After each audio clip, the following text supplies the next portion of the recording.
So we're doing Waterworld from 1995. What will you learn this episode? You will learn why Waterworld made waves as the most expensive film ever made at the time, how the production spiraled into a full-blown nightmare, including some sinking sets, storms, and all. What Kevin Costner really thinks of the film today. Spoiler alert, Brash. It's complicated. I think at the moment Kevin Costner has a complicated relationship with everything he's done. I absolutely agree. And we're also going to learn how this post-apocalyptic epic delivers a surprisingly powerful message about choosing connection over personal gain.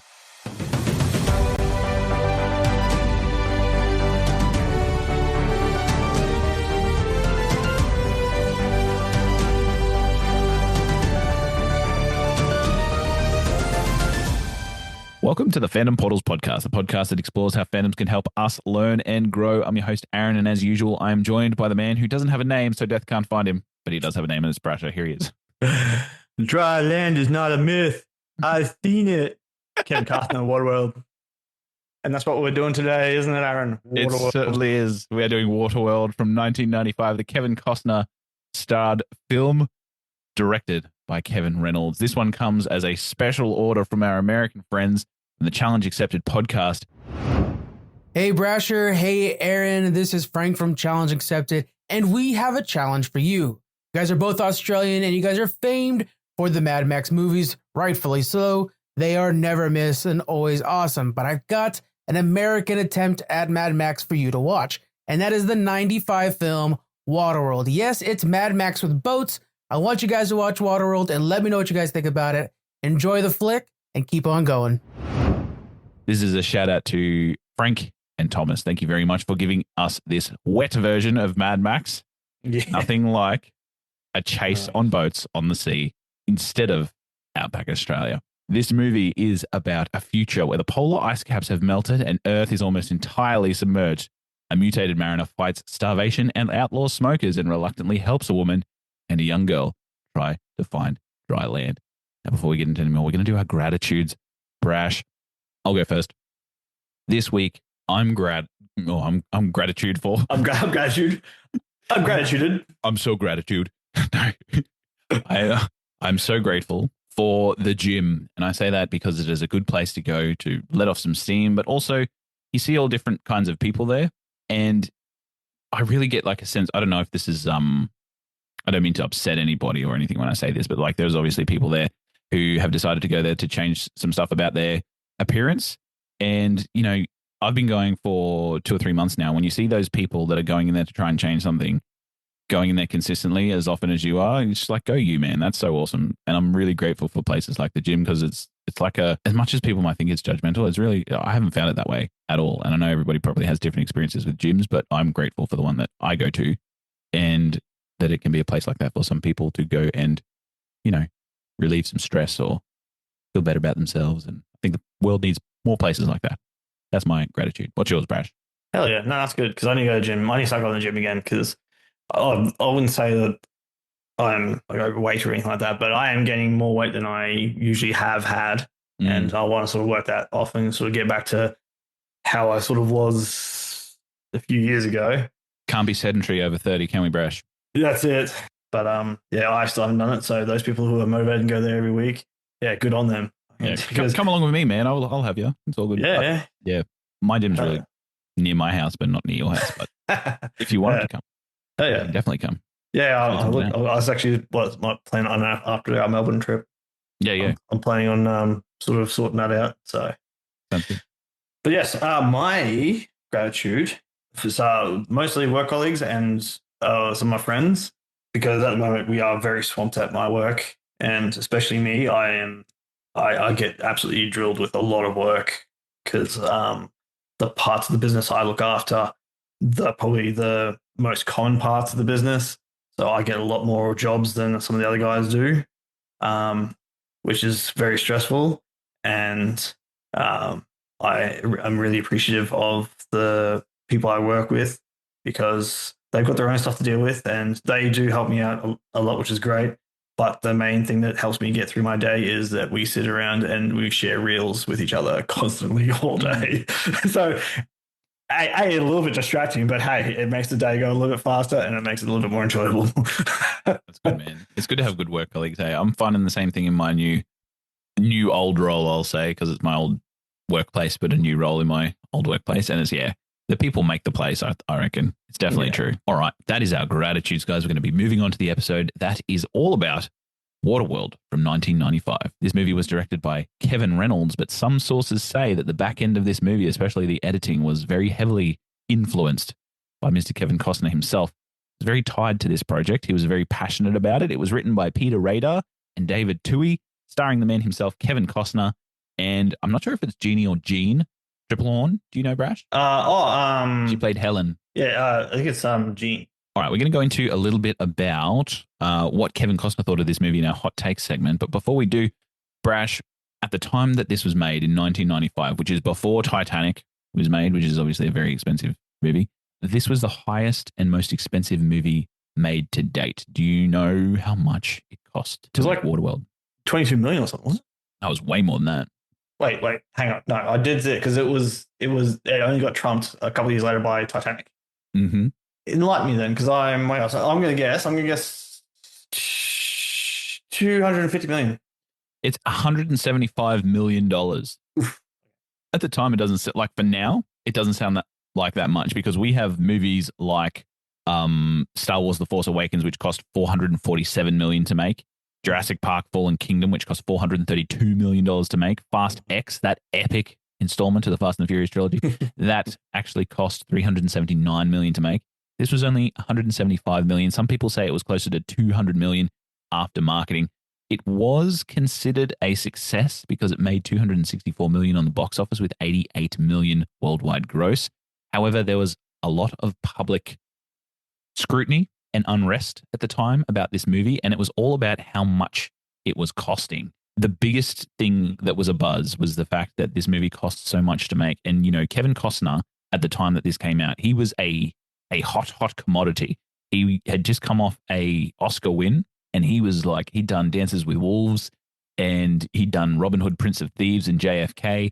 He was really, really hitting his stride in the acting and also in the producing and moving into that sort of, he was becoming a leading man in the fact that he was very influential on set, and he would be placed in movies before a director was chosen. He was obviously in Waterworld, which is this movie here, and it was directed by Kevin Reynolds. He had previously worked on a movie with Kevin Reynolds called Robin Hood, the Prince of Thieves, and the relationship was diverse, we'll say.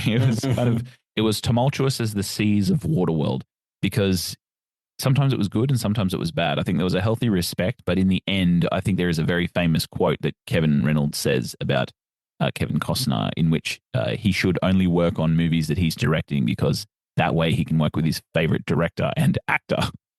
And yeah, it was pretty much a slight towards him because Kevin Costner had some very passionate ideas about how Waterworld should be envisioned and put to screen. I think Kevin Reynolds, the director, he wanted to explore the world and the cultures and the tribes of Waterworld and explore that action-packed route that we do see in part of the movie. And Kevin Costner really wanted to dive deep on the dark and mysterious nature of the Mariner. So he was really wanting to focus in on his character for the movie, and Kevin Reynolds was really trying to focus on the world of Waterworld. And those two conflicting ideas really clashed, which resulted in this movie actually having 3 cuts, which we talked about as well, Brash, because it was like, which one of these are we going to watch? I don't know. I tried so hard. It's so hard to find the alternate versions. Yeah. So there's the original version, which is the most common version, which is the 2 hour and 15 minutes, which you can pretty much get everywhere, of Waterworld. And then there is the extended cut, which goes for around 3 or so hours. But then there's a fan-made one called the Ulysses Cut, and that was actually the fan-made cut where they explained more about the relationship between Helen and the Mariner. They went into a bit more of the cult of the smokers, the religious cult of the smokers, and they had a little bit more on the deacon in there. And it just sort of tied together some of those unanswered questions through the movie. And a lot of people say that the Ulysses Cut is the best version. Do you know why they call it the Ulysses Cut? Because it's like actually like Ulysses. Like, isn't Ulysses like to do with the sea? Yeah, Ulysses was the story of a Greek mariner, and it is based on Homer's Odyssey and Homer's Iliad. Ulysses is the title character, and throughout this whole entire movie, Kevin Costner's character goes unnamed. He's just known as the Mariner. Yeah. And at the end of the movie, in the extended cut, I believe there's a scene or there's a deleted scene that explains that Helen gives the mariner a copy Ah. of the Odyssey, and from that, he's actually she's suggesting that his name should be Ulysses. Yeah. Because he's constantly traveling the sea. So through that, they ended up calling it the Ulysses Cut. Yeah, that's kind of weird though, because Helen can't read. Well, that's very true. She can't actually. A lot of people. So like, here's That's why it was this, deleted. here's this book about Ulysses. Hey, maybe your name should be Ulysses, and they'd be like, how the fuck can you read this? you guys couldn't even decipher bloody the tattoo on the tattoo because Enola's back. It was because what it was in Chinese. Yeah, it's Chinese characters. Yeah, It was Chinese, and it was the latitude longitude. Mm-hmm. Do you know where the latitude and longitude was, or is it a question that comes later? It was on the sides of the tattoo. Huh? Yeah, but do you know where the latitude and longitude is leading people? To dry land, obviously, but do you know real world where that is? Oh, for like Everest or something, wouldn't it? Yeah. So the deleted cut and the Ulysses cut actually explain that they're going to Everest. There's actually a plaque that is at the top of Mount Everest that they show in the movie, but unfortunately in the regular cut, it's not shown. But yeah, the coordinates on her back that surround the tattoo of the mountain is the exact coordinates in Chinese characters to Mount Everest. It's the latitude and longitude of Mount Everest. Yeah, next question, because I always thought, because I'm like, I kind of assumed that would be where that dry land would be, and the next question because like that must be like nearly the only spot left because when you look at it, like Yaras is still a bit more of a peak, but how many other mountains above the rising level? Would there be? There wouldn't be many, if any. No, I don't think there would be any, and that's why everybody in the entire world of Waterworld thought that, dry land was a myth, because if you think of the whole globe, how many people are left on the planet, nobody would have ever come across it, very few people at least. And yeah, if there's only just the one spot and it's very small in nature, that's that suspension of disbelief that people have to do when they're watching this movie. It's like, how could they not have ever seen any dry land at all? And that's because there's only one spot, and it was the tip of Mount Everest. So, yeah, exactly right. All right, let's get into our hot takes. Our hot take segment is where we discuss our first thoughts of the media and unpack the boldest opinions from what surprised us to what split the room. We'll also highlight your hot takes from threads and Instagram and our Reddit community. So go ahead and hit our socials because we'll read out your comment on our podcast. Brash, you have gone on record to say that you love Waterworld. Divulge. For me, I think it's because I love in a way, it's the closest I feel that our world could become a semi-fantasy type world. Yeah, like a dystopian. Yeah. So where no longer is it going to be someone drops a nuke, everyone dies. It's going to be like you literally might have to make your own sword or shield and fight someone hand in hand, like sword and shield style, because no one can make weapons anymore, like guns and stuff like that. Or guns are a rare commodity and become sort of like Planet of the Apes, where a gun is like a godly artifact. Yeah. And with and I like makes it a bit more like life be a bit more thrilling. It's sort of like how I feel about any sort of dystopian type movie. So like Mad Max's, like living in that world, just drive around in fast cars and slide around dirt and like that craziness. And then you got like the ones like your zombie apocalypse, like Resident Evils, where like all the world's just decimated and like you're in a desolate world, just zombies, you have to survive against zombies like us. So like Walking Dead's probably a better one than Resident Evil. But like Walking Dead. And then you got Waterworld, where everything's on the ocean, on the sea, high faring. Like imagine like if people actually built like proper ships and stuff like that, you'd be like pirates on the sea again.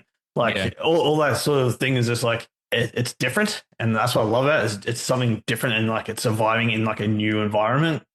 And the possibility how the mariner, how he's mutated enough that he's got gills so he can breathe underwater. Like that's fucking badass.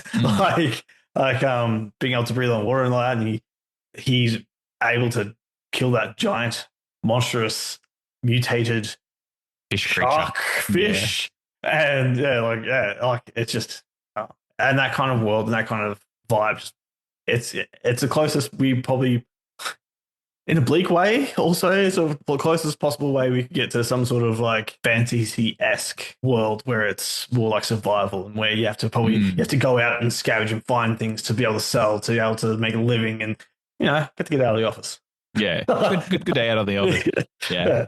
No, I think that they've created a really good world in this. That's the thing that stood out for me when I watched this, because I had seen it before. It was one of those old late time movies that came onto TV after you'd finished watching the movie you actually wanted to watch. And this one come on, and the first scene that you see is obviously the mariner, Kevin Costner, standing there, and he takes a piss into this jar, and then he pours it into a machine, filters it out, and then he drinks it, and then he does that Pepsi like afterwards. Could have done without that, mate. But from that point on, you're just like, okay, this is a world that has some layers, and the fact that there's such realism in even the costumes when you're looking at it, the things the costumes are made of, they're so intricate and detailed. The trimaran that Kevin Costner's character, the mariner, sails around on is just so awesome. Of course, it's so cool. Like, it's so the cool. automation on it is just revolutionary, and like how much he was nurturing that lime tree. Yeah. And that was like the most vibrant thing that you saw. That green was the only green that you saw at the start of the movie. So it really does hook you straight in as soon as you're watching this. And then, it keeps you there with all the action sequences and, the amazing atoll that was completely, built by hand, and the larger than life characters in the form of the deacon and the smokers. They're just like, it's literally what you just spoke about. It's that fantasy realm and that dystopian. It's such a great playground. It's such a great sandbox. And I think that's what dystopian future movies are really good at doing. They're good at creating like a little spark of possibility where the audience begins to sit there and wonder, what would I do in a situation like that? And it's also why so many role-playing games and tabletop role-playing games are derived from worlds like this, dystopian world futures.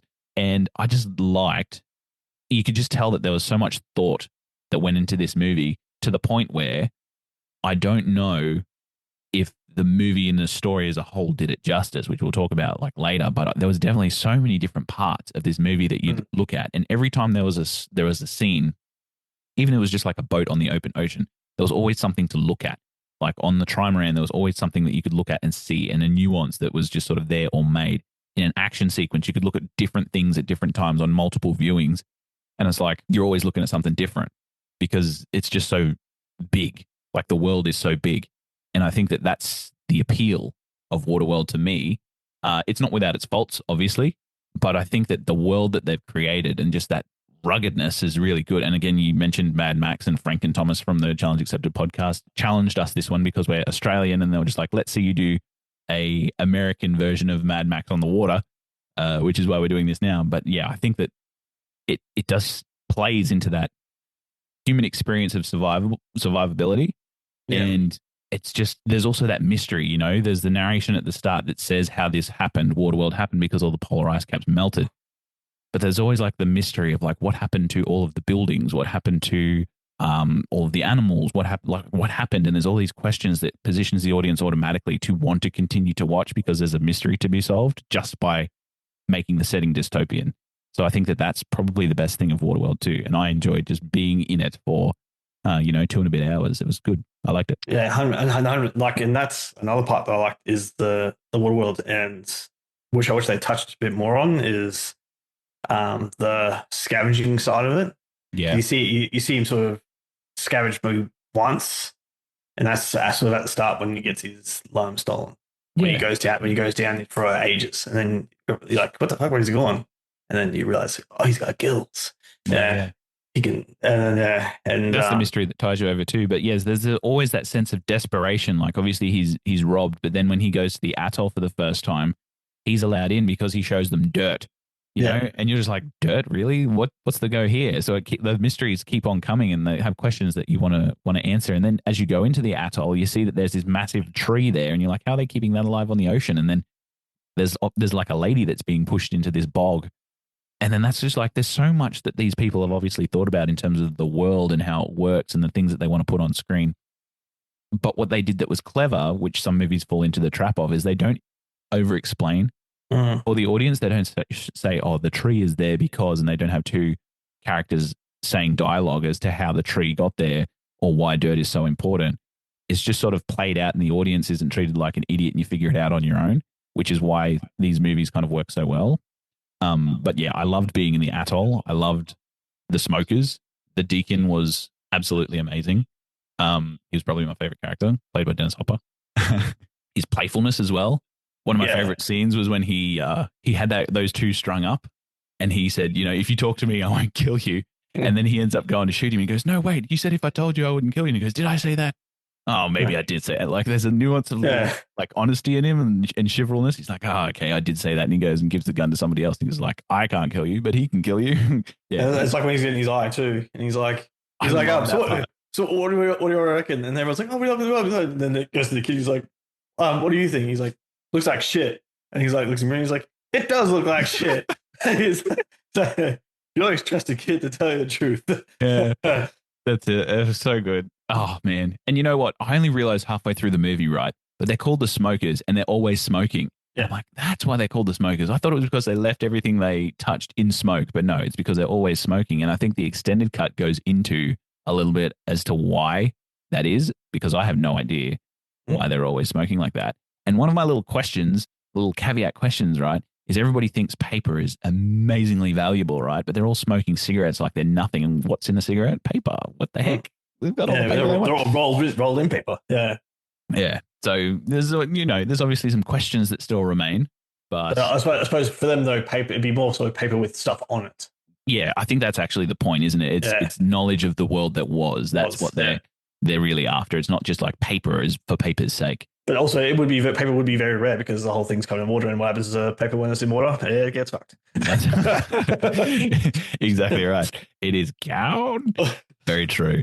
So yeah, let's get into our Reddit people who talked about this movie. We have Xylo Phil UK, who says that this was the weirdest prequel to the Yellowstone franchise ever. We had Cowboy Force, who said the best part of this movie is when the oiler guy said, "Oh, thank God," when he was blown up in the bottom of the tank. Yeah, that was amazing. That actually that made me spit out my tea. That was one of the best scenes. You know, that old guy is literally like the D&D NPC that you put into your campaign just to get a laugh out of your players. Like he is so, you could explain that guy to anybody and they would picture him perfectly. And yeah, just the way he was like, "Oh, thank God." That's awesome. That's so good. We have Great Needleworker 23 says that the best part was when Dennis Hopper is on screen, but then the worst part is when Dennis Hopper is not on screen. There's lots of people that are praising what was his name? Kim Coates, I think was his name. Was it Kim Coates? The gentleman that plays the mariner that they were sort of trading with, the one that he was going to like trade Helen and Enola to. Oh, yeah. That's Yes, it's Kim Coates. He plays the drifter. If you don't know Kim Coates, he has piercing blue eyes. He's in Sons of Anarchy. He plays Tig. That's right. Yeah. Yeah, and he has that stutter, and he's just like he's very terrifying and unsettling. So a lot of people on our Reddit thought that he played a really great role. He played the man who's been on the sea for far too long. Absolutely, he's got that seasickness ready to go. We have Alexander the Ape that says this movie was a great adventure. Even saw the Waterworld show at Universal Studios, and then we have Period Mustache that says that the Universal show was absolutely amazing as well. And then, some people have said about the Universal show that you can feel the pyrotechnics and, how expensive those props were that were left over from the movie, because a lot of the props used in that show were actually real life ones from the atoll in the movie. So I think actually that is also how they recouped a lot of the budget that they spent on this movie, is through those Universal shows. The stunts as well, can we say? Yeah. There's something about watching a movie, right, and seeing a guy on a jet ski going over a jump and jumping a wall and landing on the other side of it and thinking to yourself, that was actually done. Like they did that. There's something. Yeah, same with the skiers as well. It's like growing up in Victoria, where skiing is a pretty big deal. But that would be they'd have 5 of them behind a boat, barefooting, and they'd make a 3 and then 2 on the shoulders pyramid while skiing. Oh, bro, that's just. Yeah. And like just seeing that kind of stuff. And then you see that in Waterworld where they're jumping the ramps with the skis and everything like that. And you're like, fuck yeah. Yeah. All right, let's move on to our threads. Right now we have Golftastic, who says, it's great fun, but the hype about its massive budget and the troubles they had making it were like anchors to this movie. People seem to want more than a great big daft sci-fi film. I think it is more than a great big daft sci-fi film. I think there's a lot of levels to it in terms of the world building. I think in terms of the story, we'll go into a little bit later, there could be some more done there. But I think there's a lot to look at when you're looking at Waterworld as well. Yeah.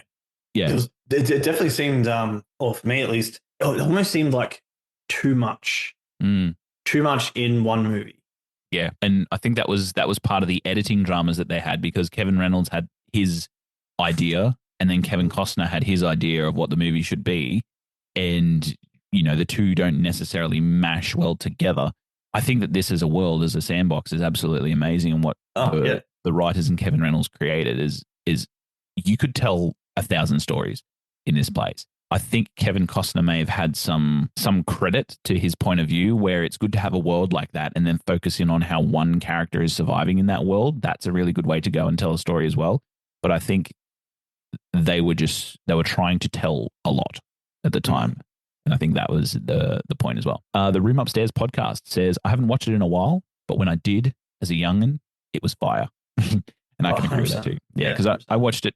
This is my second viewing of it, and I think I appreciated it more this time than I did when I was younger, which is exactly what JC003 says as well. It says, I think I actually liked it more when I rewatched it a couple of years back than when I did when it first came out. And then we have Green Cooper that says Waterworld is a blast.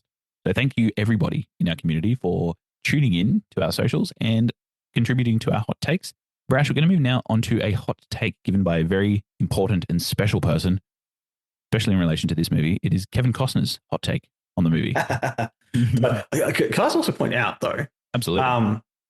After Waterworld, which was made in 1995, in 1997, another movie that I actually kind of really like as well came out. That's pretty much the same thing, except on land, called The Postman.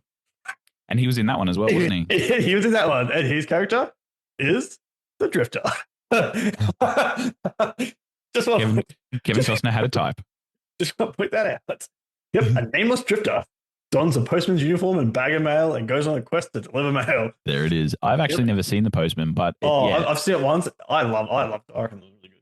You got to think as well, in 1995, there wasn't many movies that were coming out like this. So any of those like high adventure dystopian kind of movies with this massive world and a very ambitious, I will say, like premise.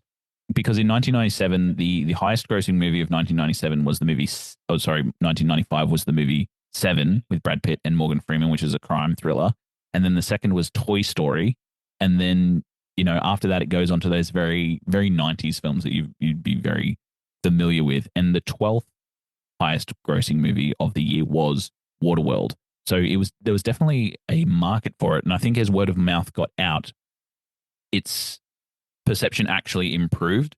But initially, when it first was released and during its production, there was just a lot of buzz about how much it cost to make, to the point where Kevin Costner, in an interview, he actually was really open about and he was openly hostile actually to a lot of the media coverage that was calling the movie like mean-spirited, and that he kind of perceived that they were obsessed with the movie's failure.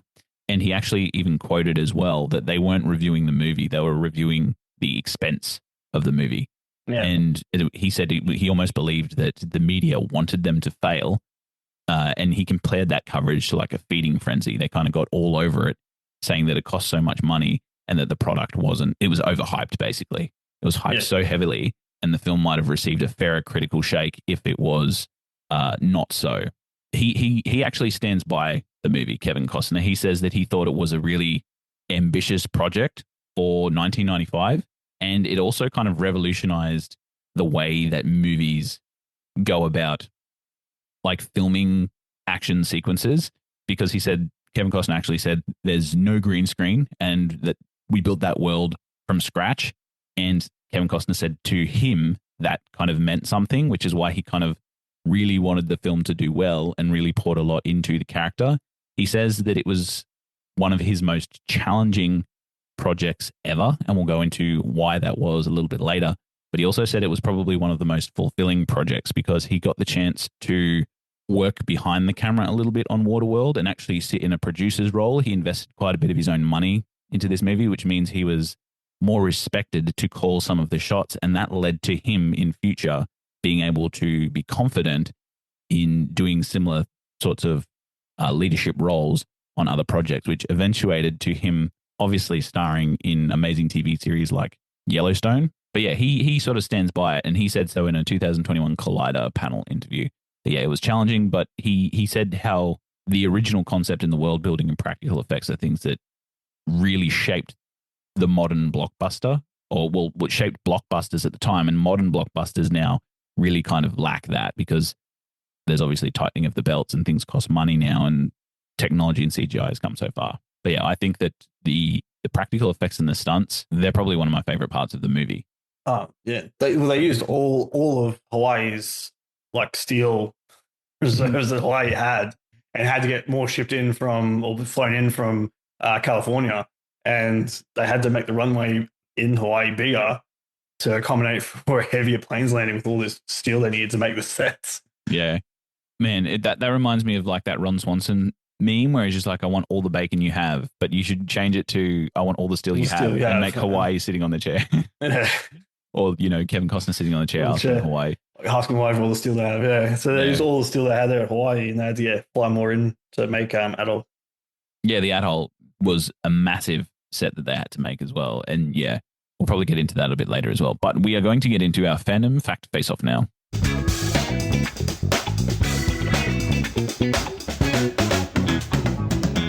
All right, the Fandom Fact Face-Off is where hosts go head-to-head with trivia about the focus media, learning new facts along the way. When the host collectively gains 25 points from correct answers, we will give away a movie voucher to someone on our mailing list. I believe we have 16 points. We have 16 points so far for our Fandom Fact Face-Off, which means we need 9 more to go. That's very doable. Not in this episode, but it is very doable in the next few weeks. So if you want to get in on our giveaway, where we give away a movie voucher to somebody to go and have that cinema experience, then you can do so by joining our mailing list at www.thefandomportalspodcast.com. Brash, do you want to go first or me? Yes, I'll go first. Go for it. Okay. So Tina Morigiano, who plays Enola, the young girl, had a nickname on set. Do you know what her nickname was and why? I don't know what the nickname was, but it was something to do with the fact that she would always get stung by jellyfish. She would have all these jellyfish stings across her through all the water time that she had. It was like jellyfish bait or jellyfish candy or something like that. Jellyfish candy. Yeah.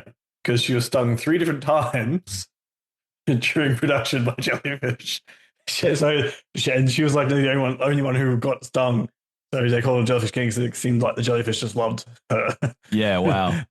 Man. And all those water sets, this actually flows into my question. So I'll ask you this one and then we'll talk about it. So my question is, what was one of the most dangerous stunts filmed during production?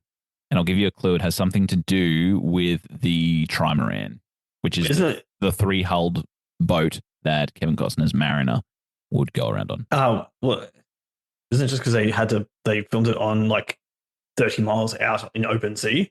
Yeah. Well, that trimaran was actually fully built, and they actually had to build 2 of those because one of them got destroyed, and the actual sort of most dangerous stunt involved the trimaran where the mast? Kevin Costner was actually lashed to the mast for one of these stunts that they were doing, and there was a sudden storm that occurred, and the trimaran got pulled and drifted out to sea, and because it wasn't the most seaworthy vessel, obviously they had to wait until the storm had quietened before they could go in and actually rescue him. So he was drifting for nearly 30 minutes in open ocean before the rescue and stunt safety team could get him. Multiple crew members later described the shoot as very hellish, and a lot of them, suffered heat stroke, and there was several physical injuries to the point where a lot of them would call the production water hell due to the constant exposure to the elements. But it was literally nature that caused one of the biggest stunts in the movie to go awry, where Kevin Costner was kind of, strapped to the mast and almost drowned because of the storm that was going through. the scheduling conditions and the fact that they actually shot on the open ocean led to a really high turnover of staff as well.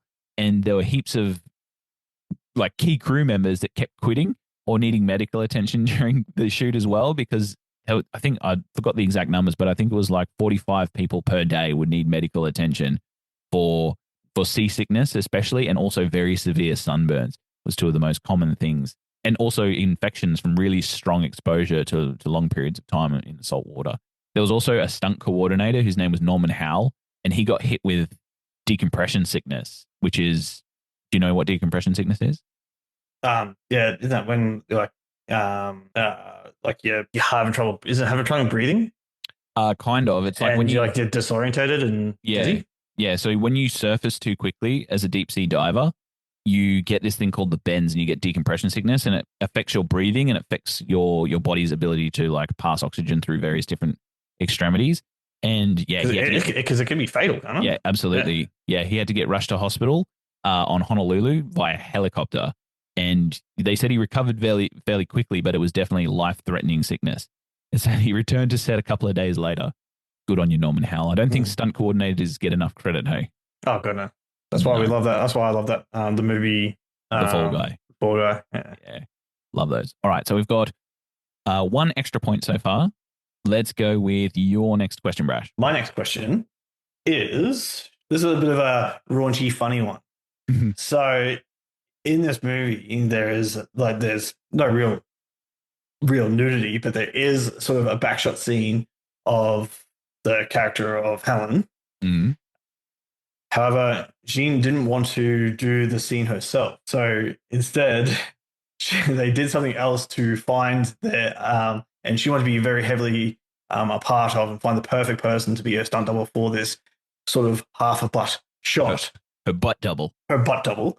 She wanted to be want to find the perfect one. So they did something quite funny that Helen later would, or not Helen, sorry, Jean later would say was probably one of the funniest parts of the whole entire process.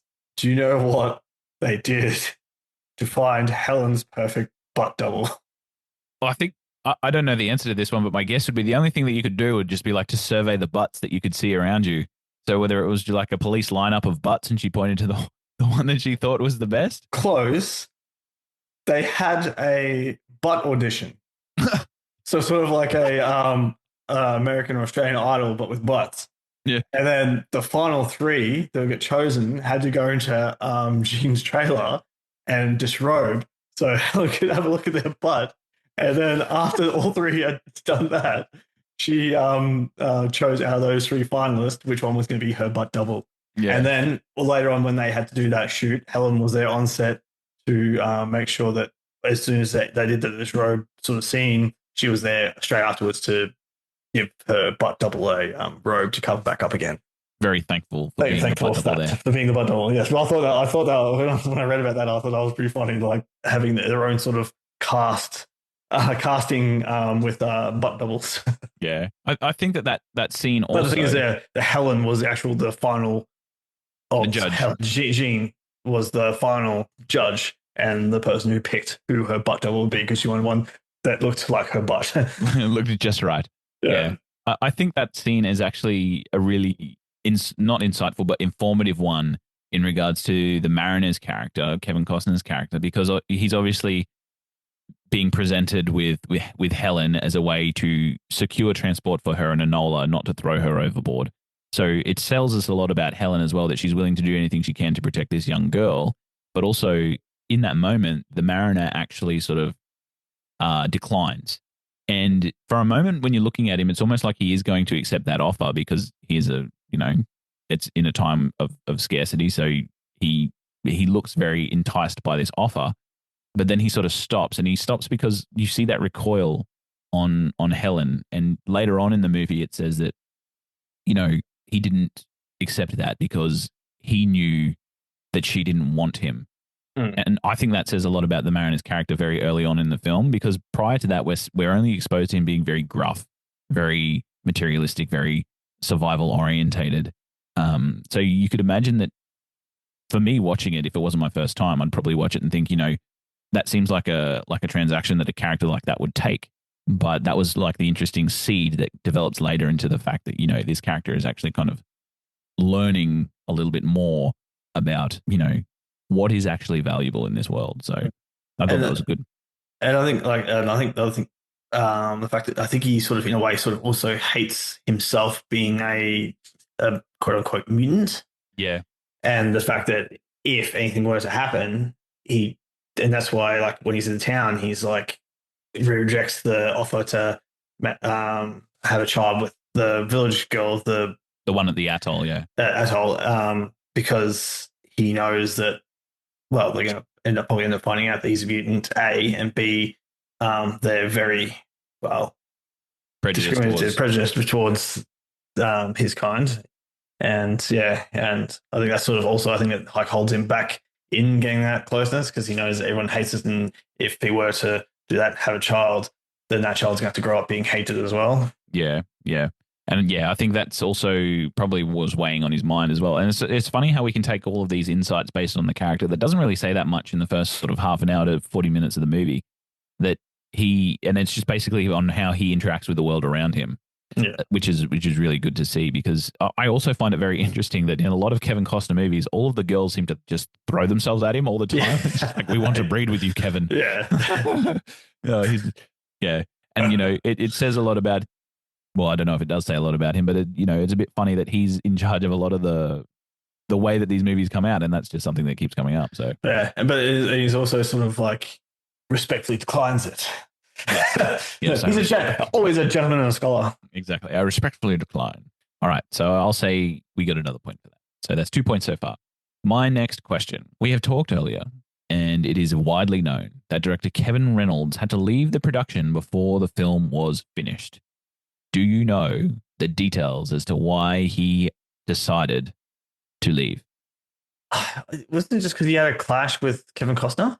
Absolutely, yes. They squabbled over the film, and and it ended up being so bad that he just walked off the project, and then leaving Kevin Costner to direct it. And then that's why you said the quote before, how Kevin Costner should only star in his own movies he directs, because that way he can work with his favorite actor and his favorite director. Yeah, absolutely. Yeah. So Kevin Reynolds, he disputed the tone, pacing, and the final cut that was obviously Kevin Costner's sort of vision. And Costner, who was also the producer and financer, became very assertive during this editing process. Reportedly, he removed a lot of sequences that Reynolds wanted to keep, and Reynolds decided to leave the process during post-production. So after the hellish shoot, he stayed on for the entire production, but the editing and the post-production he left for. And Kevin Costner actually edited the film a lot, or influenced the editing of the film quite a lot. The production was supposed to go for about 58 days or something like that, but it ended up ballooning to 150 something. It was a big project and a big debacle. So Kevin Costner said it was one of those situations where somebody had to step in, and I wanted it to be great and believed I had to be that person to do it. Later on, years down the track, Reynolds and Costner actually made up. They've made a film together subsequently. And, when asked about it now, they said it was just very unfortunate circumstances during the time. And I think that it was kind of like a pressure cooker of a movie, because so much was going wrong. I think reading during the production, there wasn't one thing during a day that went right. Lots of different sorts of things went wrong for a shoot, to the point where so many retakes had to be done. And it was like unavoidable elements, like because they were shooting out in open ocean, which they were advised not to do by a very famous person. They, like, in some of the shots, they would see the background of Hawaii or the mountains of Hawaii, so they'd have to turn the atoll around so they could shoot in open ocean. And then I read about a scene when they did that. They did one take where they accidentally saw the mountains of Hawaii in the background, and then they turned the atoll to shoot it the other way, and they were just about to get the final cut. And as they did, a pod of humpback whales breached the surface and actually started spraying in the most unfortunate way. So even those sort of natural circumstances stopped some of the most basic scenes from being done, and it was just such a hard thing to pull off. So yeah, I don't think it was anyone to blame in terms of Kevin Reynolds or Kevin Costner. I think the fact that this movie was made at all is just a tribute to their dedication to the project, but there was definitely a falling out. So you get the point for that one, Brash. Someone quite famous, well, there was a few people quite famous, turned down the role of Deacon. which I think actually would have been very unfortunate if that had been the case. Yeah, he was so good. So good. So I think it could have been even worse if, even though these guys are really good as well, but if you can name one famous person who turned down the role of Deacon. I kind of want to say, I think I read maybe Tim Robbins. Was he one? He plays Andy Dufresne in The Shawshank Redemption. I don't know if that's correct or not. Don't know. I don't think that was it. I've got 4 here in front of me. And that wasn't one. That wasn't one. I'm not sure. Let me know. Tell me. So there was Gene Hackman. Oh, yeah. Lex Luthor from the original Supermans. Yep. Mm-hmm. James Caan. Oh, okay. Unless I can quickly find where I lost my shit. Oh, Gary Oldman, sorry. Oh, wow. Gary Oldman.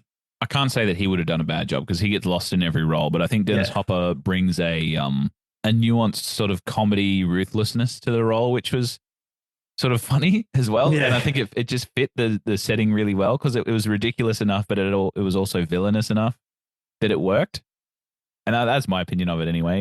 He also probably would have been pretty young-ish to them, whereas Dennis Hopper, I think, was probably a little bit just looked a little bit older and just more. He seemed more in charge, whereas Gary Oldman probably would have looked more like maybe the second in charge kind of guy. Yep. Yeah. Yeah. He definitely brought that dark eccentricity. Is that the word? Eccentric. Yeah. Eccentricity to that villain. And it sort of balanced out the film's bleak setting, which was good. I actually saw an interview with Dennis Hopper, and a lot of the questions in the interviews are talking about how much the film cost. And Dennis Hopper was actually one of the people that said, I can't really say much about that. I'm not in charge of any of that. But from what I'm hearing, it sounds like I should have asked for a bit more money. Yeah, I almost carried it. But drumroll, the biggest, one of the biggest names that also turned down the role, Samuel L. Jackson. Oh, he would later go on to play an eye-patched, bald character in the form of Nick Fury. So 100%. Yeah, he was about to star in a Die Hard with a Vengeance. Oh yeah, actually that movie came out. That was a good choice as well. Yeah, it was a good choice for him because that one actually grossed more than Waterworld did. I think it was like the 6th or 7th highest grossing film of 1995. So also that's my favorite Die Hard movie. Yeah, so he turned down the role of Deacon to be in Die Hard. Sometimes when we do these, who could have played this character? There's some little parts of me that are like, oh, I wonder what that'd have been like. It may have been better. But this time I think they kind of nailed it with the Deacon in Dennis Hopper. I think that he's one of the best parts of the movie. He's definitely one of the most fan-loved parts of the movie. Oh yeah, 100%. And yeah, I think he plays.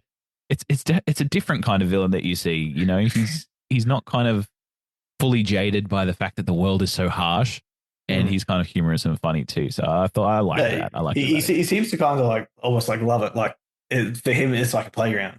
Exactly. And he's just enjoying his time. Yeah, being the leader of the smokers. All right, my question is about the smokers. So my question is, the smokers are known for smoking. Well, yeah, and they use a lot of resources as well. And when they made this movie, there was actually a real world comparison that the writers were trying to make between the smokers and people at the time. It was almost like a word of warning. Do you know what they were supposed to represent in terms of this cultish group known as the smokers?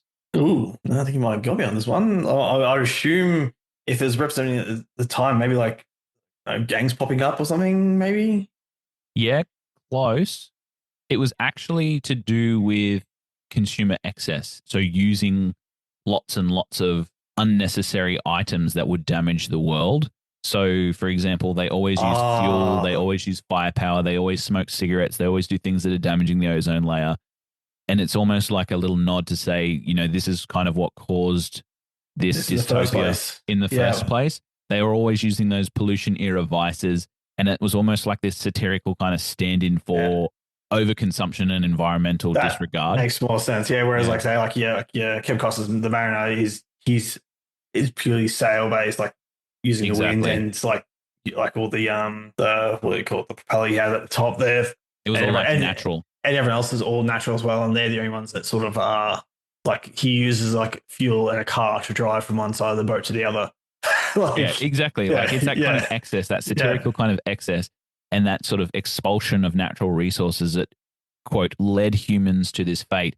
But then the smokers really exemplify that in this dystopian future as well, to the point where, like, even their base, the Exxon Valdez, that big ship, that oil tanker, that's a real life world tank. That's a real world tanker that sunk in 1989. And it shows that that ecological theme, providing that real world metaphor of environmental collapse that's depicted in the film as well through the smokers. So and that sort of makes sense now, how like where every time, like when they lost it, like, when they lost a lot of people and a lot of things at Atoll, he wasn't as, like, he was angry about it, but he wasn't as cut, because they're like, we got more. Yeah, it wasn't it like doesn't give a shit. Like, there we'll wasn't just make desperation more, we'll there. do more. Yeah, exactly. And when they were talking about the oil levels or the crude levels, they were talking about, and they said that there's 4 feet and so inches, and they weren't really fussed about it. And at current capacity, how long will that last us? And they said, however many weeks or whatever. But that just shows, we're not going to slow down the way that we live. We're just going to go and find more stuff that we can burn. exactly. Yeah, we will. That's how long I have to get more crude oil, so we can continue to live this way. But yeah, to the point where every one of them drives around on a jet ski. All of them have like motorized planes or helicopters. There's massive tankers that are polluting the ocean as well. They're having no regard for environment, and they put them in there specifically, that cult, to show that human excess and consumerism and all those environmental damages that were happening were actually, humans' fault. So I thought that was pretty awesome too.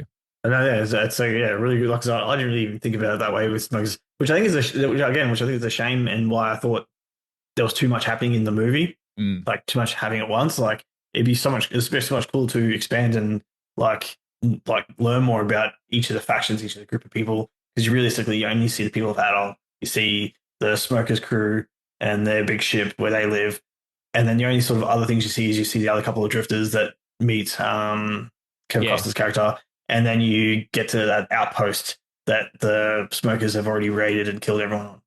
And sort of they're the only sort of like civilization, types of civilization you see. It's enough because you can see like normal people living how they can naturally, and then you got smokers living however they want, with their excess greed and all their polluting powers of using fuel and oils and everything like that. And then you've got the drifters who will just stay out and live his own life and just be free on the ocean. Yeah. And I think there's a lot to dive into when you talk about the drifters code as well, because there was so many different like rules that we heard about early in the film, where if you find somebody and you pass by, you must trade something. And, do all the drifters abide by that code? That was a question that Helen and Enola had for the Mariner as well when they saw the drifter going through. Are we going to stop for him? And then they obviously had to, which instigated the trade between the paper and Helen and Enola as well, which was another scene that sort of showed the humanity of the Mariner poking through also. So, yeah, I think there's a lot to dive into each faction. We only sort of saw the surface level, to the point where, we've said it before about movies, like this could make a really great like great TV show. Yeah. Or a a tabletop RPG sort of setting that you could use as well. But yeah, I just think there's so much more in each little nuanced part of this movie that you can dive into that wasn't fully explored in the movie, because they physically couldn't. They have a 3-hour cut. There still was more that we could see. Do we have any more questions, Brash, or is that it? I think that's it. I think that's about it. That must be it. All right, that is the end of our Fandom Fact Face-Off segment. We are now moving on to our Set Secrets. The Set Secrets segment is where hosts look behind the scenes of the focus movie to give you all the information on what went right, what went wrong, and what was interesting about the way this movie was made. And Brash, spoiler alert, there's a lot that went wrong in Waterworld. It's actually starting to become a running theme about us reviewing movies where a lot goes wrong in the production of it. There is so much things that go wrong on movie sets, to the point where I'm very surprised that movies actually get made and finished, because there's just so much adversity that people go through to do it. But it's so interesting to see that a team of people come together and do it every single time, But yeah, there is so much that went on, to the point where that Waterworld suffered massive production delays and massive budget overruns for the time. One of the main reasons for this, do you know what key pivotal decision was made very early on in the process of making this film, Brash, that caused a lot of the dramas? It's a very obvious one, and it's one that the director, Kevin Reynolds, did in contrast to advice given to him by Steven Spielberg. What is water? Yes. Yeah, he shot the entire thing Oceans? in the open ocean. Steven Spielberg actually said to him, like, as part of advice, he said, "Don't do it. It's a nightmare. It's logistically just an absolute horror." Jaws. He did so for Jaws, yeah, and he also suffered an inflated production schedule. He suffered lots of delays there for his production on Jaws, but yeah, it ballooned into $175 million project because the director Kevin Reynolds decided to shoot off the coast of Kona in Hawaii on lots and lots of floating sets. They built the atoll, which was destroyed once by a hurricane that came through. The production itself was shut down another 3 times for storm and hurricane warnings. It on Kona, Hawaii, on the coast that they shot at, it's actually known as the windiest part of the open ocean in the world, which I don't know if they knew at the time. So location scouts don't know if they did their job properly there. But like literally every single thing had to float. Like, and I'm not just talking about sets and boats and things like that, but like workshops for costumes and props had to float because they were on the open ocean. Toilets for everybody to use had to float. Food stations had to float. Camera platforms had to float. And that was just a logistical nightmare. They had to have everybody to operate them and build them and then track them out from the coast of Hawaii so far out that where they were shooting. And then every day, everybody on production had to be ferried to and from the mainland all the time as well. So the cost was just skyrocketing to the point where on any day they were shooting anywhere between like really, really deep water to waist deep water in the ocean for hours and hours. And, you know, like my biggest question for this was how they kept the camera steady all the time when they were making shots like this. And like, it would almost seem impossible because a lot of the time they make cameras steady by running them across like a dolly track. You'll often see them behind the scenes where there's like train tracks and the camera moves across it. So it looks like a fluid little movement that they're doing. But in this one, they obviously had to improvise. But yeah, they had to develop these specialized rigs to mount the cameras on these floating gimbals and boat cranes.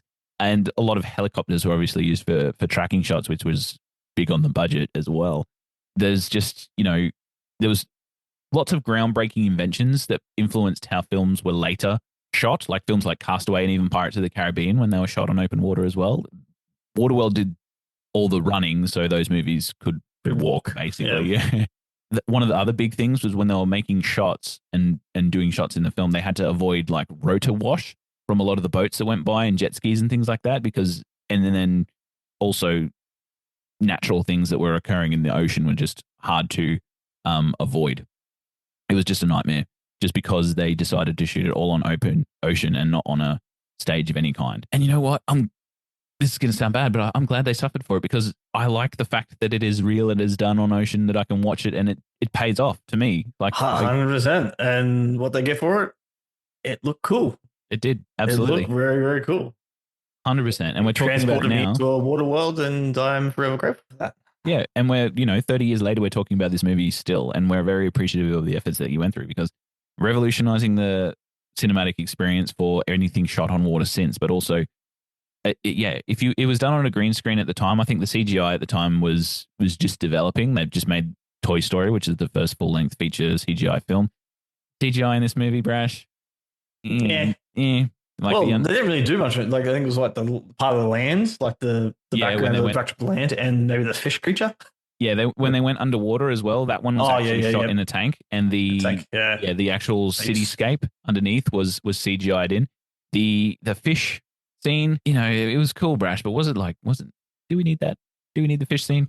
I mean, seeing him getting eaten by a fish and then blowing it apart, and the people they're like, we need to learn how to fish. He's like, fucking, I'll show you how to fish. Yeah. Well, that's what I mean. It seems like Kevin Costner, once again, just doing badass stuff because he wants everybody to know that Kevin Costner's badass. But I think that's the thing I like it because, you're already seeing how, he's good in a fight and he's pretty, and oh, yeah, he's pretty cool and everything like that.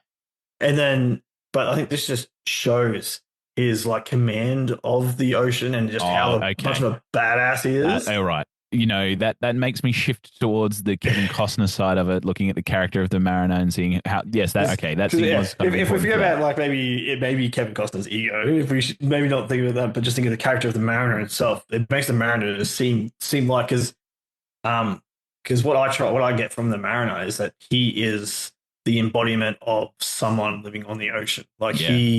he knows all the tricks. He knows like what to do in all situations when it comes to the ocean. Like He's this as just comfortable out there as we are in our own homes. exactly, and just that badass moment of just being like, you worry about catching fish. You're not going to catch any fish with that little flimsy little rod. I'll show you how to catch a fish. Yeah.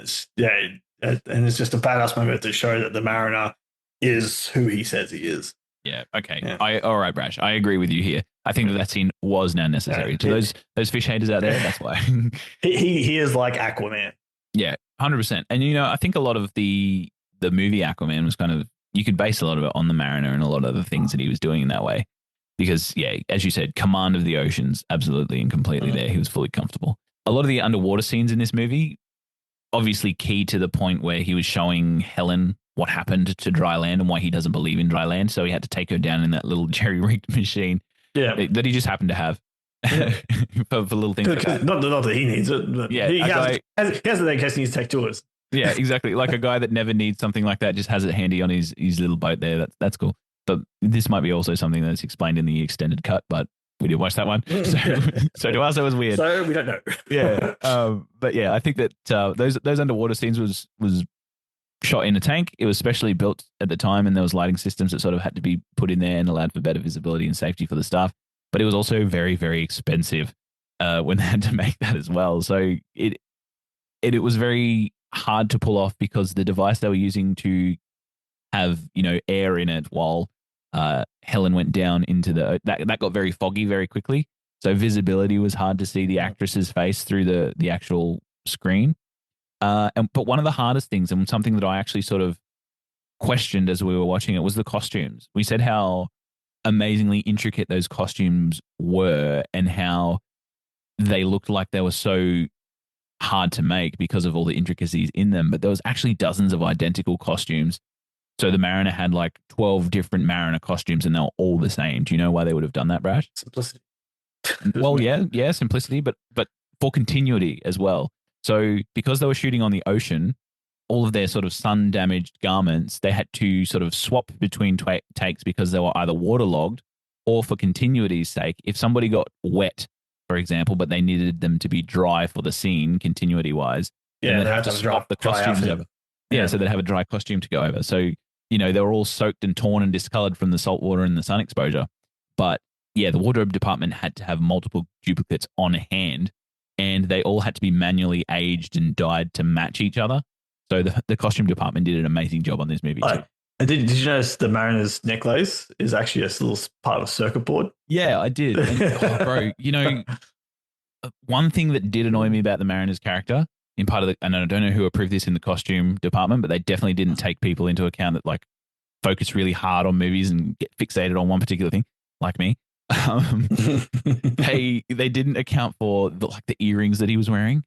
Every time he moved his head, those things like jangled around, and I'm like, that's going to get caught on something, especially on a boat, bro. Like you're up and down the rigging all the time, and you've got this shell hanging from one side and three. Well, that looked cool though. Like it did. I feel like you're a Kevin Costner aficionado right now because you're defending him. Well, I was gonna say, like, looking at it, like a lot of movies I really like have Kevin Costner. Yeah, but like the Guardian. Yeah. Like he was so good in that. And and then like the Postman, I love the Postman. He's in that. Yellowstone, I love Yellowstone. He's in that. What's the movie that he's in with Sean Connery? The Expendables. That's a good one too. That was like his breakout. That was really good. Wait, no, there's the Expendables. Yeah. Where? Is it the Expendables? No, Expendables Stallone.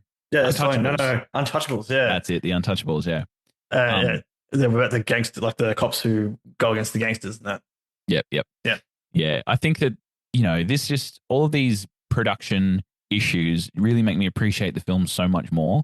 But let's talk about the big one, Brash. Let's talk about the biggest budget eater, of this whole entire movie. Do you know what it was? I thought it was the fact that it was in the ocean.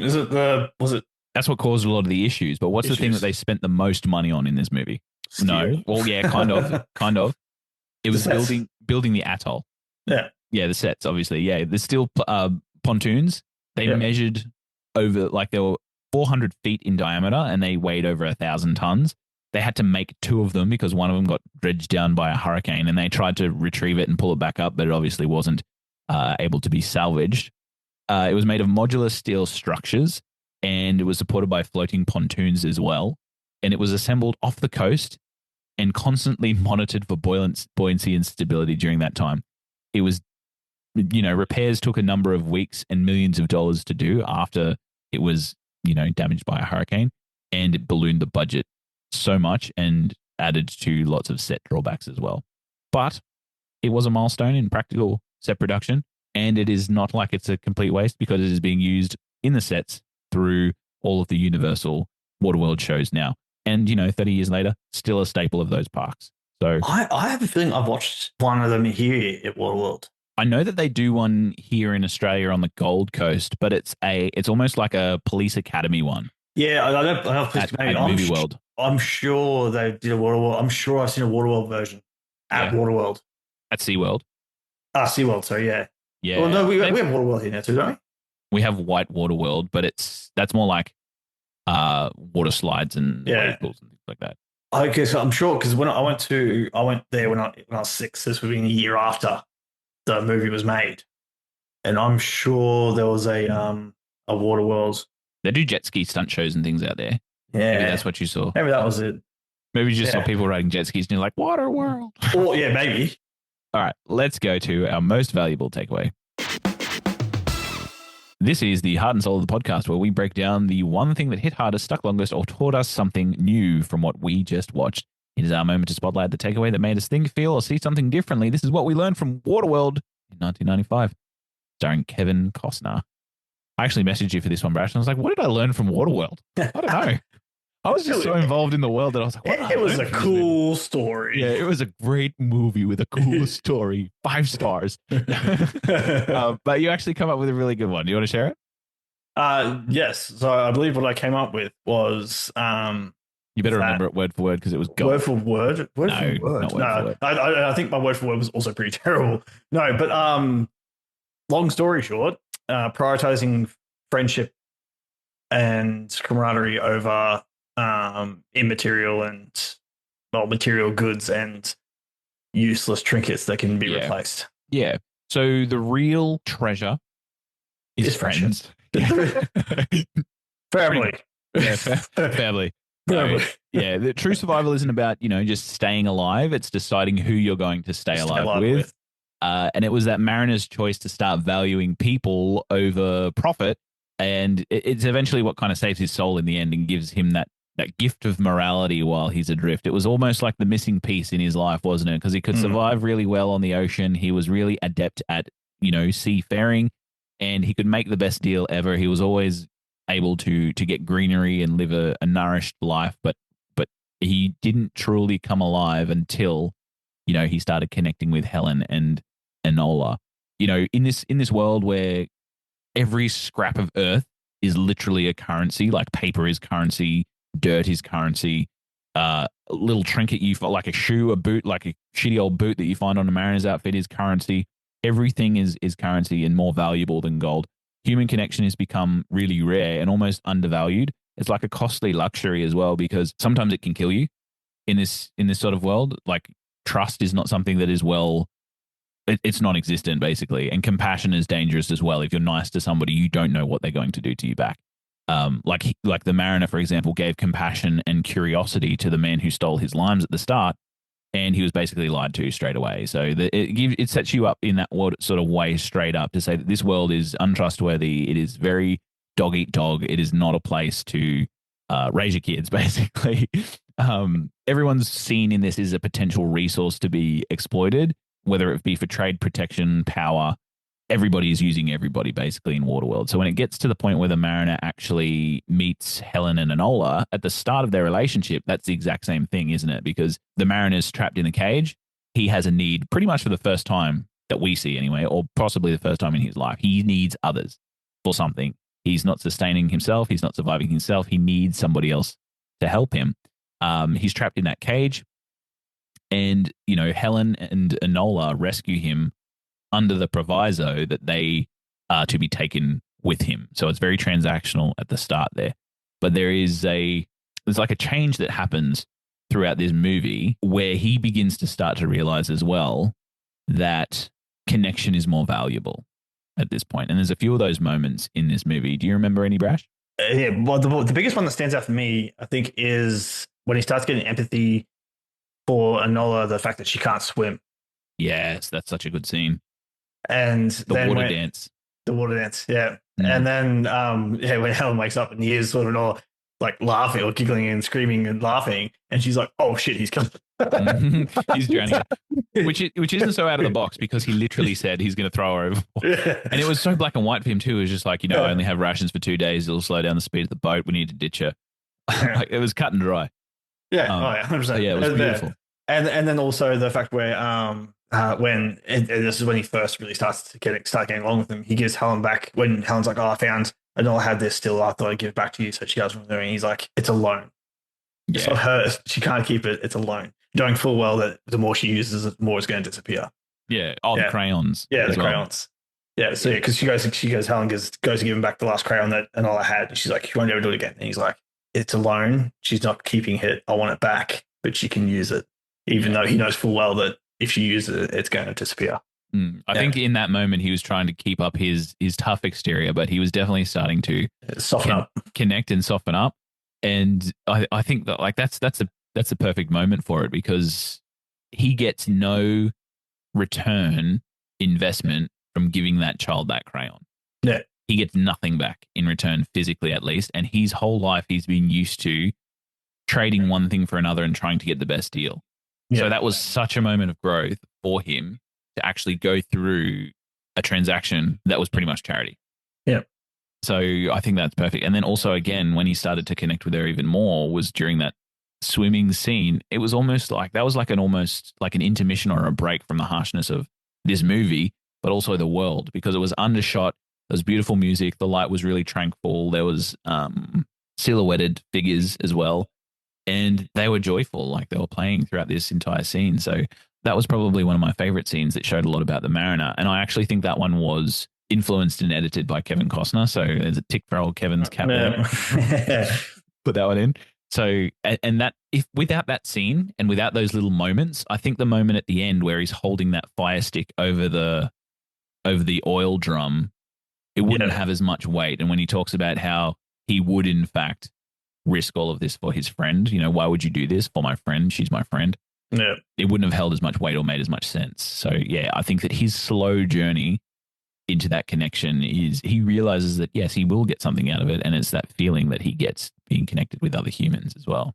Yeah, but like even though he chooses to go back out in the ocean. Yeah, see, that's literally where my mind went too, because I'm like, would it have been better if he stayed? Well, see, how I see it is sort of like Pirates of the Caribbean with Keira Knightley and Will's character, how he chooses to stay as captain of the Flying Dutchman. Yep. And then only be able to come back to land every so often. Because his place, because he said to us, like, my place is on the ocean. But now he knows a place he can come back to rest. Yeah. Yeah. So I guess it's that respite that's the valuable part for him, knowing that they're there. Everybody has their place as well. And that connection that he carries as well. It actually sort of, because he did say as well at the end of this movie that he had to go out and find more people like him. So more mutants like him. So they would know that there is a place that they can go and more like them. So the world isn't such a dangerous place. So he wants to spread that seed of connection that he got. And find good people like to maybe join on the island. Because realistically, if those 3 people of 4 people are on the island. Biologically, it doesn't work. Yeah, no, it's not going to last long. So they just sort of need to find more people for that island. Yeah. And I think, it's by the end, it's a full reversal of the man we meet in the beginning that's drinking his own piss. Yeah. Like he's choosing people over things and purpose over escape. Because he could have literally, when Enola was captured, he could have just gone on his merry way. Yeah, screw it. Me and my ship alone. I want to go. Yeah, and he could have done that multiple times. But, there's also the moment that we talked about earlier where he resists the trade to the drifter. Enola isn't an object in that regard. She's a child and she's got a spirit and she's got like a future. And I think actually the fact that they made Enola a child and the fact that the child was the map, she had like a plot version of importance, but she also had an important role as being an actual child, because in a situation that's dystopian, and I've seen this in lots of movies before as well, the biggest baggage you can have is just having to drag a child along through the wasteland. Because unless they're like even Carl in the early seasons. Looking at you, Carl. Such a burden. Such a burden. And I think that speaks a lot to the character where he initially thought of her in that manner, but then eventually she I'll say proved her value and worth, but really he saw the value that was always there, which is that, connection is what is the real commodity and resource. All right. You ready to rate it? Just about. I just want to make an honorable mention. Go for it. Because we haven't actually mentioned this or said anything about this. Jack Black is in this movie as well. No. Who was Jack Black in this movie? He is the plane pilot. Not the one that gets blown up and shot down, but you see him when they're talking about once they found him and they're talking about the plan about where he's going to be, and they're like, "Oh, he's gonna know where we think he's going to be, so he's not going to change his course, and we're going to catch him." I know that you know. And the person sitting in the background with the pilot's cap on is Jack Black, and you can see him. He's in the background just making all these fucking ridiculous faces while Digger's making his speech. And then there comes to a shot of him and he's got a cigarette in his mouth and he throws it at someone. But man, that must have been one of his first ever roles. Another fun fact in terms of people that were in this movie, a very famous writer actually came in to do rewrites on the script after some debacles with old writers that had to leave, and it was Joss Whedon. Oh, really? It was one of his first roles, and he said it wasn't a very good experience because he was basically there, and as soon as he got there, Kevin Costner got in his ear, and he was pretty much writing Kevin Costner's ideas into scenes. So there was not much creativity to it. All right, let's rate it.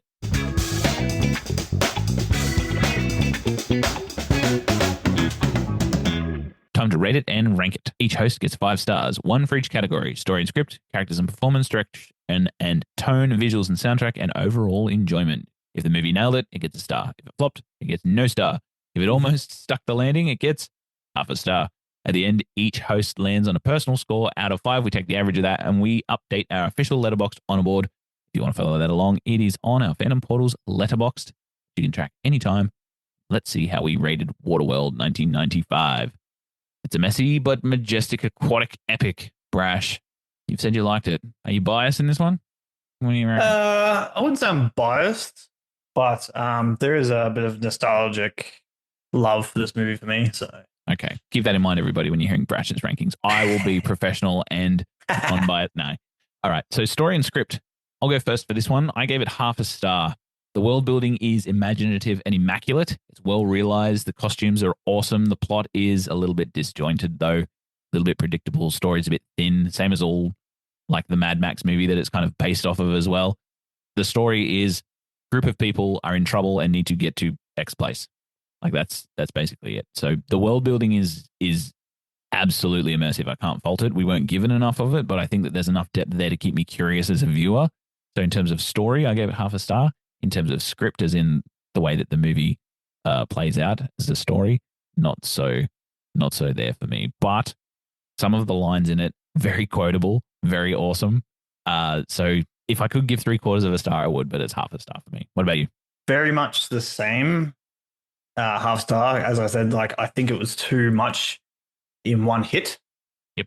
I reckon if they had spread it out somehow, I also feel like it would be hard to do it in 2 movies. No, so yeah, half star for me for that. Beautiful. All right, let's go to characters and performances. So for me, I'll give it half a star because the other part of our thing is characters and performance. So I think that the characters were all really awesome, and it made me wanting to dive deeper into those characters because of how interesting they were in the setting. However, the performances, I think some were hit and some were miss for me.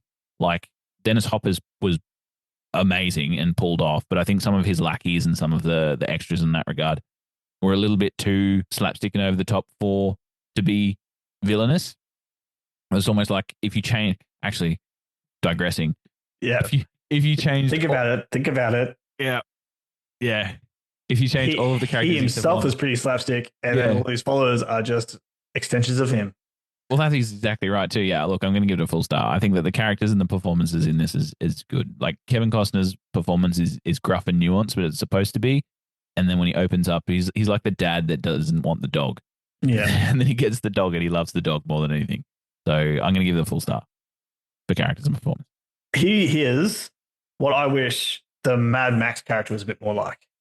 Oh, Dementus? Dementus. I think that's what they were going for, hey? Yeah. Yeah. And to Frank and Thomas who are listening to this doesn't mean that we like your American Mad Max better than our Australian one. We just like Dennis Hopper a lot. We've had multiple Mad Maxes. That's true. That's true. Talk to your boys. Talk to your boys, Frank and Thomas. Get us another one. Yeah, another world, so we can do an accurate comparison. That would be great. I would love that so much. Yeah, absolutely. Deacon, so good. All these lackeys, I loved all these lackeys. I loved how like sort of slapstickish they were, because realistically, like they're doing some dumb shit. Like the guy with the pig mask that's on the railgun. Yes, and he's just continually shooting through everything. He's and like, and I love the fact that he's got the pig mask on, because it also shows that greed. Like he doesn't want to stop. Mm-hmm. Like he just wants destruction. He wants to just chow down on this destruction. Yeah, and it's almost like instinct too. He wasn't acting off of any sort of logic. It was all instinct, survival. Bang, bang, bang, bang, bang, bang. But then I love. But then this is how it shows how like sort of like, that Deacon's character was, because he says like he's like, what's his name? And what was the pig's name? He's like, oh, his name's Chuck, and he's like, Chuck. And he's like, maybe he doesn't answer Chuck. Call him Charles. And then he's like, well, see you, boys. It jumps off the boat. The boat explodes. Yeah, that's literally like exemplifying that excess and no fucks given attitude of their just wastefulness. It's just like, well, catch you later. But then you got like the good character sides, and Kevin Costner's character. I love the Mariner, like his character, like gruff. So he starts to wind down, but he doesn't sort of lose that I'm a badass one man army type deal, and he took out pretty much all the smokers in one.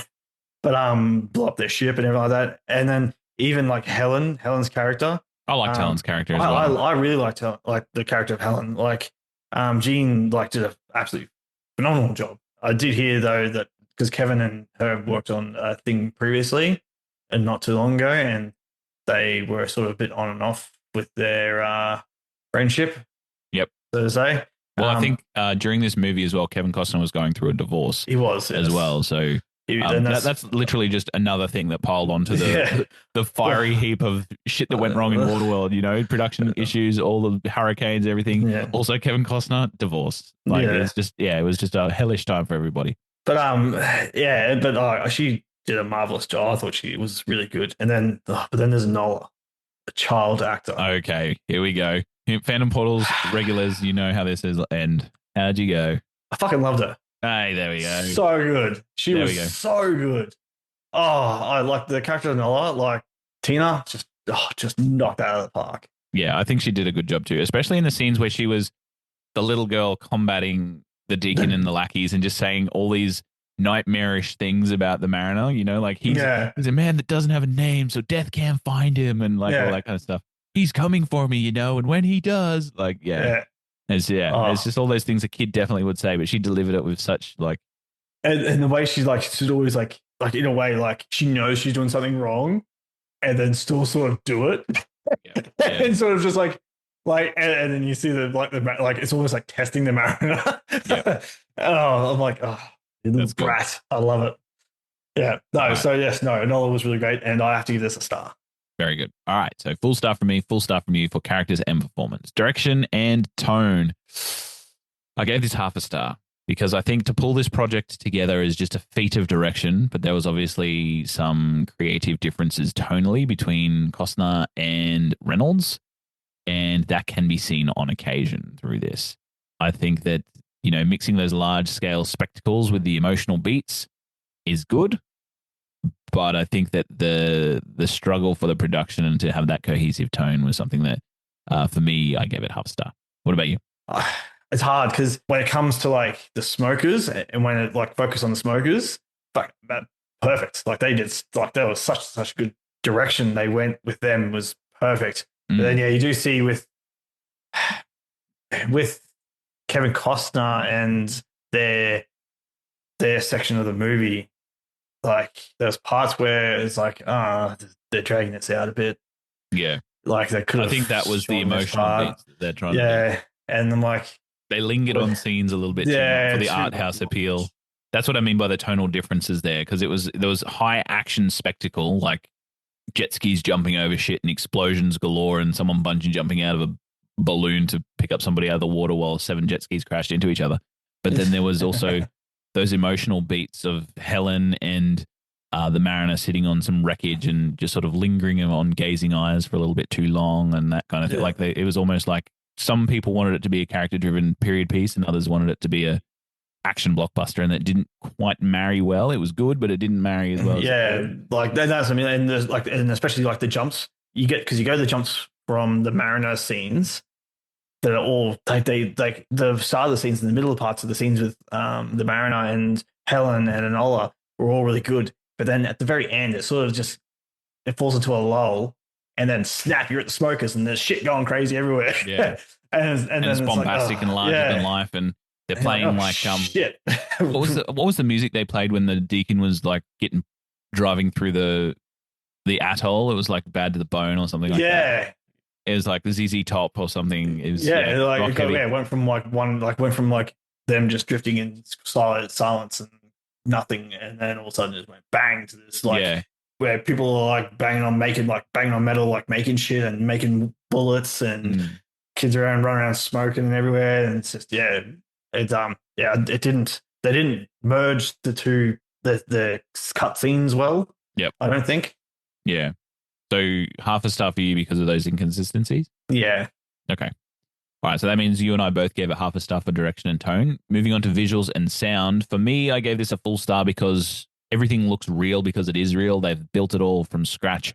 The costumes are absolutely immaculate. There's little adornments. Like I'm looking at a picture here of Dennis Hopper right now. His jacket alone has so many war medals attached to it. All those different sorts of attention to detail was really perfect for me, and that makes me forgive the janky CGI. In terms of the sound, there was a little bit of disconnection between, the hard rock that was playing during the smokers scene, but then it was like the jarring to me came when that was mixed with almost the tribal pan flute sort of music that was playing when the mariner was on. But I actually think that was kind of intentional to see like the industrial electric heavy music and then the naturally percussion woodwind sort of. So I think that sort of wove in okay with the sound. For me, I gave it a full star because of the effort that they went through on the production to actually build everything and make it authentic and make it their own and bring a world to life that we both love. Like we both believed it and we both love it and we want to explore more of it. So for me, I gave it a full star. Yeah, not much to touch on there. I gave it a full star too. The stunts alone were amazing too, like with the skis and the jet skis. Yep. Like, just absolutely fantastic. And then like even all the Kevin Costner stuff he had to do, like flying up the stunt double. It's love his work, but like flying up the mast, like and all like swinging around on the mast and everything like that, and like just all the action scenes, just phenomenal. And the fact that they did that all in the open ocean primarily, like and also the feat of engineering that had to occur for them to do any of that. And build the machines to actually capture the film. So that has gone on to be used in other films as well, and that kind of legacy is like I can't not give it a full star for that. So. All right, now let's bring it to enjoyment and rewatchability. For me, I'm actually sitting here thinking I want to show this one to Kalia because like she's not usually into these ones, but I think it's one that she could probably get behind because it does have that, like it has the action, action and the relationship sort of, and then it also has the relationship between the mariner and Helen and Enola, and it shows that mariner's growth throughout, and she really likes that sort of character build. So. For that, it's good rewatchable wise, and I enjoyed the heck out of coming back to Waterworld, so I gave it a full star as well. I'll come back to these high seas anytime. So if they're going to do another one, I'll watch it. We're going to do a series, I'll watch it. Yep, 100%. I love Waterworld. It's like one of my favorite movies of this type, along with like your Mad Maxes, and it just give me more of it. Yeah, 100%. Full star. Full star. Cool. So I think it's ambitious. It's like a chaotic blockbuster, like a great popcorn flick, but it also has those sort of those moments of subtlety as well with character development. So overall, I have given it. I think we're about the same now. Yeah, I gave it 4 stars, and you also gave it 4 stars altogether. Okay, which gives it an average of 4 stars, which means it will sit on our Fandom Portal's honor board. Pretty high, I reckon. So we've ended up with having Waterworld sitting 6th on our list, just below Iron Man. Not bad. So it's in the top 10, definitely. And I hope that impresses our audience, but also impresses Frank and Thomas, who challenged us to this movie. If you haven't already, go and check out their podcast, which is the Challenge Accepted podcast. They're part of the Geek Freaks Network. Two great guys, and they love to chat about movies and TV as well. So, yeah, sitting sixth on our Fandom Portals on board. You know what we have to do now? What? Mad Max. Yeah, we got to see if it actually fits and gets better. Do we do Mad Max? Do we do Furiosa? Do we do Fury Road? If we want it to compete, I feel like we got to do Fury Road. Surely. Or Thunderdome. I love Thunderdome. Bro, that's a hot take. That is a hot take. Master Blaster. Yeah. I'm Master. He's Blaster. Oh, yeah. There was a choice made. Look, Mad Max was made in 79. This was made in 95. So true. But anyway, let's get on to our sign-offs. All right, everybody. That was Waterworld from 1995. Thanks, Brash, for joining me on that one. If you wanted to be part of the ship, part of the crew, then you can definitely join our mailing list at www.fandomportalspodcast.com. If you do, we'll send you one email a month that shows you all the things that are going on in the Fandom Portals podcast. Like you'll learn first that Brash and I are going on a holiday soon. Go and see Vox Machina, Critical Role, play D&D live. That was in our monthly newsletter. But you'll also have a chance to enter all of our giveaways. So you must be a part of our newsletter in order to get an entry to our giveaway. And once those giveaways activate, we will choose from our mailing list people to select our winner. If you want to have your opinion read out on our podcast, then join our threads, Instagram, and Reddits. We are always at Fandom Portals everywhere. And we're also pretty social on there. We post some in real life stuff as well when it comes along. So that's the best way to get to know us as hosts is get on those socials there. If you have a longer question, you can definitely email us too. We are at fandomportals@gmail.com. Next week, Brash, we are going to do the new animated feature on Disney Plus called Predator Killer of Killers. Hell yeah. I've recently been watching some of the Alien movies, trying to like broaden my horror scope. Have you watched any of the Predators? I like Predator better than Alien. Okay. I've watched the original Predator. I've watched Alien vs. Predator. I can do Predator in terms of horror movies. I know it's well known that Aaron doesn't do horror movies, but I can do Predator. Make sure before we watch this movie, you watch the latest Predator that has the Native Americans in it. Oh, yeah. I've watched Prey. I've rated it on our letterbox before, yeah. I've watched Prey. Right. Very good. Yeah, because I know there's a bit of a Easter egg in the animated movie. So that's homework for all our viewers as well. Make sure you watch Prey, and then we are going to be looking at and taking a deep dive on Predator Killer of Killers next week. So make sure you tune in.